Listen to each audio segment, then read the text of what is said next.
35 दिवसांचा संघर्ष, देशभरात पसरलेला संताप आणि अखेर केंद्र सरकारला माघार घ्यावीच लागली आहे. दिल्लीतील जंतर मंतरवरून पेटलेली आंदोलनाची ठिणगी अखेर एका मोठ्या राजकीय भूकंपाचं कारण ठरली. केंद्र शिक्षण मंत्री धर्मेंद्र प्रधान यांनी अखेर आपल्या पदाचा राजीनामा दिलाय. नरेंद्र मोदी यांच्या कार्यकाळात एखाद्या मोठ्या आंदोलनानंतर किंवा गंभीर आरोपांनंतर केंद्रीय मंत्र्याला राजीनामा द्यावा लागल्याची ही पहिलीच वेळ आहे. गेल्या 35 दिवसांपासून कॉक्रोच जनता पार्टी आणि हजारो विद्यार्थी दिल्लीच्या जंतर मंतरवर ठाण मांडून बसले होते. शिक्षण मंत्र्यांचा राजीनामा झाल्याशिवाय एक पाऊलही मागे हटणार नाही असा स्पष्ट इशारा विद्यार्थ्यांनी दिला होता. हळूहळू हे आंदोलन फक्त दिल्लीपुरतं मर्यादित राहिलं नाही. दिल्लीतून ही लाट मुंबई, राजस्थान, बिहार आणि थेट गुवाहाटीपर्यंत पोहोचली. संपूर्ण देशात सरकारविरोधात असंतोष प्रचंड वाढू लागला होता. परिस्थिती हाताबाहेर जात असल्याचं दिसताच केंद्र सरकारला अखेर नमते घ्यावे लागले. कॉक्रोच जनता पार्टी आणि विद्यार्थ्यांच्या सातत्यपूर्ण लढ्यामुळे सरकारवर प्रचंड राजकीय दबाव निर्माण झाला होता. कोणतीही तडजोड न करण्याचा विद्यार्थ्यांचा पवित्रा पाहून अखेर धर्मेंद्र प्रधान यांना आपल्या मंत्रिपदाची खुर्ची सोडावी लागली. विद्यार्थ्यांच्या एकजुटीचा हा एक ऐतिहासिक विजय मानला जातोय.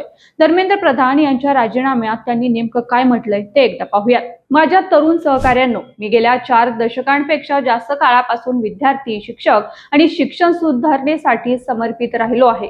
एक सशक्त, सर्वसमावेशक आणि दूरदृष्टी असलेली शिक्षण व्यवस्थाच एका सशक्त राष्ट्राची पायभरणी असते, यावर माझा नेहमीच विश्वास राहिला आहे. मी देशातील तरुणांच्या आकांक्षा, भावना आणि त्यांच्या रास्त अपेक्षांचा मनापासून आदर करतो. भारतातील तरुण पिढीची स्वप्न साकार करणं हा आपल्या सर्वांच्या राजकीय आणि सामाजिक जीवनाचा नैतिक संकल्प राहिला आहे.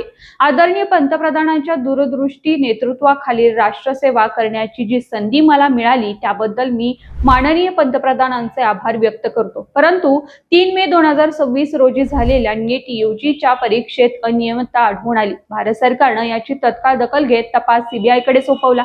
परीक्षा रद्द केली आणि पुनर्परीक्षेची तारीख घोषित केली. यासोबतच पुढच्या वर्षांपासून ही परीक्षा सीटीबी मोड मध्ये घेण्याचा निर्णय घेण्यात आलाय. या कालावधीत 20 लाखांपेक्षा जास्त विद्यार्थ्यांची परीक्षा सुरळीत पार पडावी ही आमची मुख्य प्राथमिकता होती. यासाठी संपूर्ण सरकार दृष्टिकोन ठेवून काम करण्यात आलं. यामध्ये भारत सरकार सोबतच राज्य सरकारनं विशेषतः जिल्हा प्रशासनाची अत्यंत महत्त्वाची भूमिका राहिली. तसेच विद्यार्थी, पालक आणि मातापित्यांच्या सहकार्यानं 21 जून 2026 रोजी ही परीक्षा पूर्ण झाली. पहिल्या दिवसापासूनच मी याची जबाबदारी घेतली आणि या परिस्थितीपासून कधीही तोंड लपवलं नाही. परीक्षा माफियामुळे आपण कोणत्याही गुणवत्त विद्यार्थ्यांची शक्यता खराब होऊ देणार नाही. कोणत्याही विद्यार्थ्यांवर अन्याय होणार नाही हा माझा संकल्प होता.